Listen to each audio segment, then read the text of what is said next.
So, tikman natin ng binakol or chicken tinola sa buko juice.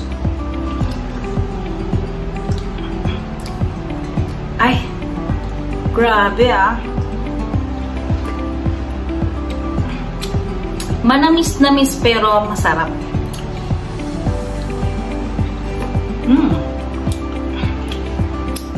At ang dahon ng sili talagang nagbigay ng sipa or anghang.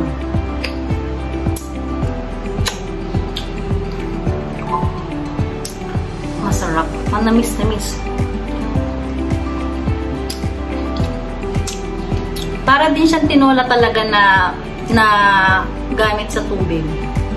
Medyo manamis-namis lang to, pero nakuha naman yung lasa yan kasi dahil maraming luya.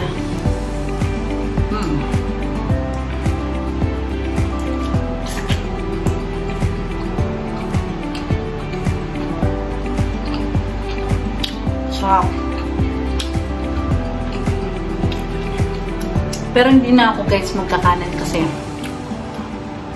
dito pa lang sa sayote ang bigat-bigat na.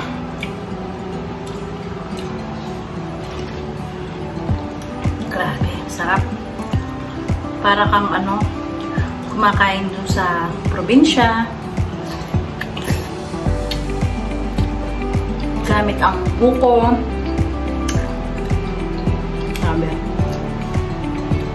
Malinamnam siya guys. At ang manok, may lasa ng patis.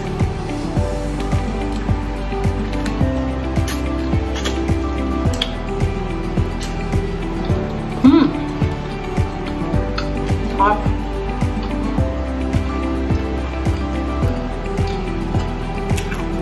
Grabe.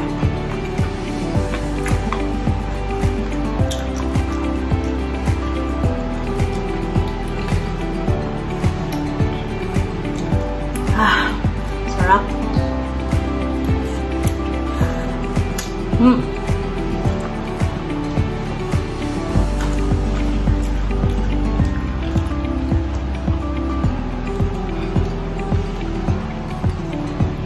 So, try nyo na guys itong aking tinola sa buko juice or chicken binakol.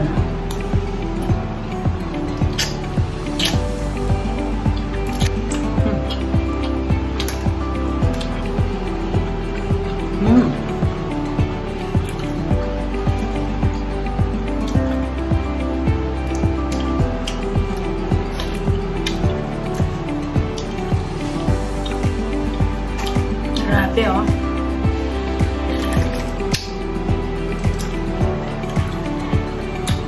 Sarap. Yum yum.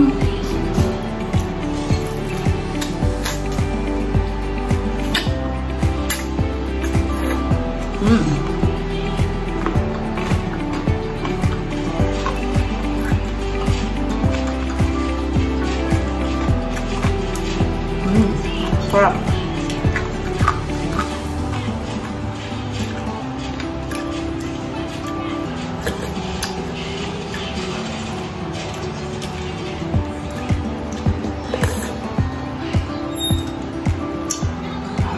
Sarap, the best.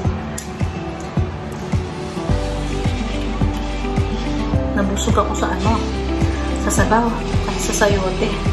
Ang bigat ng sayote.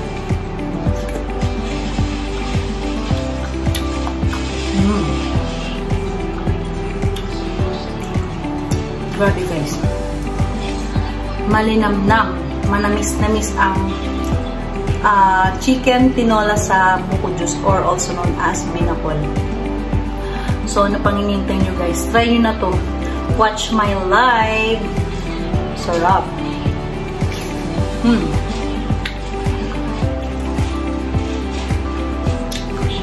Grabe.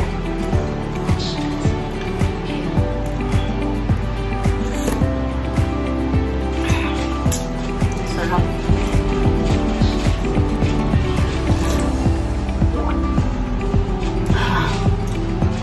Talagang papawaw ka sa lasa.